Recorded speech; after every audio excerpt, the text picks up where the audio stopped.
Hello friends, तो आज हम शेयर करने वाले हैं आप लोगों के साथ UPSC CSC mains answer writing. मैं आप लोगों को यहाँ पर ये बताने वाली हूँ कि मैं आज एक ही सेम टॉपिक लेकर आई हूँ, ऋग वैदिक धर्म। और एक ही टॉपिक को हमने दो प्रकार से लिखा है। एक मैंने पैराग्राफ फॉर्म में लिखा है, एक मैंने बुलेट पॉइंट पे लिखा है। 150 शब्दों में लिखना था, इसलिए मैंने देखा है कि देखते हैं कि दो टाइप से इसको हम कैसे लिख सकते हैं। और आगे मैं इसी आंसर को और मॉडिफाई करूँगी और अच्छे से लिखने की कोशिश करूँगी। तो देखिए, सबसे पहले मैं आप लोगों को दिखा देती हूँ पैराग्राफ वाला। तो आप वीडियो को पुश करके या स्क्रीनशॉट लेके इसका आंसर पढ़ सकते हैं और हमें कमेंट्स करके बताइए कि आप लोगों को मेरा आंसर कैसा लगा। तो पढ़ लीजिए, या हमें देखो चीटा भी पढ़ने आ गया है, आप सभी लोग भी पढ़ने आ जाइए। ऋग वैदिक धर्म वैदिक कार्यों के अपरिष्कृत भावों की आदिम अभिव्यक्ति है। इसका संबंध तत्कालीन सामाजिक आर्थिक व्यवस्था से है। ये छोटा सा इंट्रो। अब इसके बाद, चूँकि इनका समाज जनजाति समाज था, हाँ ये तुम्हें पता है कि ऋग्वैदिक लोगों का समाज जनजाति था, इसलिए इन्होंने अपने आसपास की प्रकृति का अवलोकन किया था।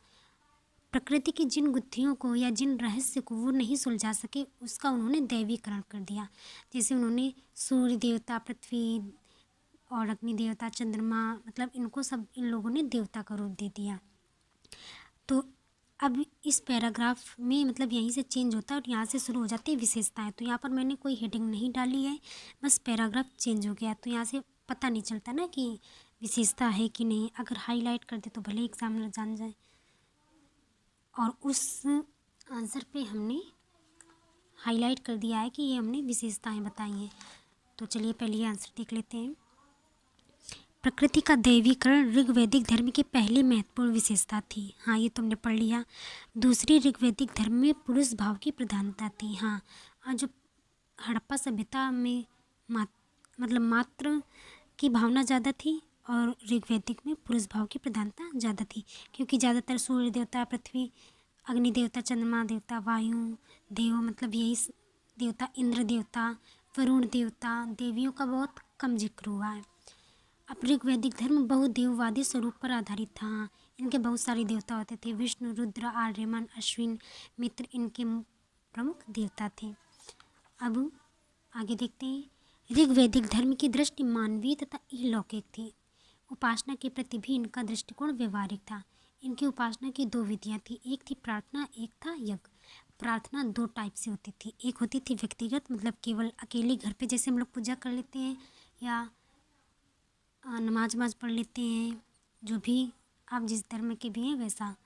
और यज्ञ में ये लोग क्या करते थे, अनाज की बलि देते थे पूजा का। लेकिन इन उपासना की विधियों में इनका प्रार्थना का ज़्यादा महत्व था। एक सामूहिक होती थी, जैसे मंदिर में जाके सब लोग एक साथ बैठ के पूजा करना। इनके सबसे महत्वपूर्ण देवता के रूप में इंद्र थे। हाँ, इनके सबसे महत्वपूर्ण देवता कौन थे, इंद्र थे। इनको युद्ध में पुरंदर कहा जाता था और वर्षा के रूप में इन्हें पुरभित कहा जाता था।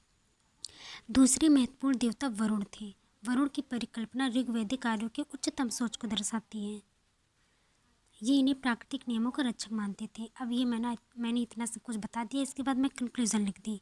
इस प्रकार ऋग्वैदिक धर्म का दृष्टिकोण मानवीय तथा अलौकिक था। ये मोक्ष के लिए नहीं बल्कि भौतिक सुखों की प्राप्ति के लिए उपासना करते थे। ये हमारा हुआ पैराग्राफ फॉर्म में। अब हम यही आंसर आपको दिखाने वाले हैं बुलेट पॉइंट में। तो स्टार्टिंग तो अब हम बुलेट पॉइंट से शुरू नहीं कर सकते, तो सबसे पहले हमने इंट्रो लिखा, फिर थोड़ा सा इनके बारे में बताया, फिर इसके बाद हमने उपासना की विधियाँ लिख दी। ये डायग्राम हो गया। इसके जस्ट बाद हमने इसको हाईलाइट कर दिया कि ऋग्वैदिक धर्म की विशेषताएं क्या थी। बस इनको हमने बुलेट पॉइंट पे लिख दिया। वहाँ पे हमने क्या लिखा था, सेम चीज़ हमने पैराग्राफ पे लिखी थी, यहाँ पर बस बुलेट पॉइंट पे लिख दिया। इसके बाद हमने तुरंत कंक्लूजन लिख दिया। फ़र्क अब ये पड़ता है कि बुलेट पॉइंट पे पैराग्राफ को ज़्यादातर लोग पढ़ना नहीं चाहते। हाँ, बुलेट पॉइंट देखा, चलो पढ़ लेते हैं, छोटा छोटा है और सबसे ज़्यादा गैप पड़ जाता है वर्ड का। अब ये देखिए, 150 से लेकर 170 के बीच में है और सेम आंसर ये 200 के बीच में है। तो ये वाला आंसर लिखने में हमें टाइम भी कम लगेगा और इसे लिखने में टाइम भी ज़्यादा लगेगा। इसलिए आप लोग भी ऐसा ही करिए, एक एक टॉपिक उठाइए और उसे 2 या 3 या 4 जिस तरीके से आप लिख सकते हैं आप सब लोग लिखिए और अपनी आंसर राइटिंग बढ़ाइए। तो हमने आपको पिछले वीडियो पे ही कहा था कि चलिए हम लोग मिलके सब लोग प्रयास करते हैं और हिंदी माध्यम में टॉप 10 में, हम तो चाहते हैं टॉप 1 में आए, लेकिन कोई बात नहीं, टॉप 10 में सबसे पहले आने की कोशिश करें। अच्छी मेहनत करेंगे तो टॉप 1 में भी हम लोग जल्दी से ही आ जाएंगे।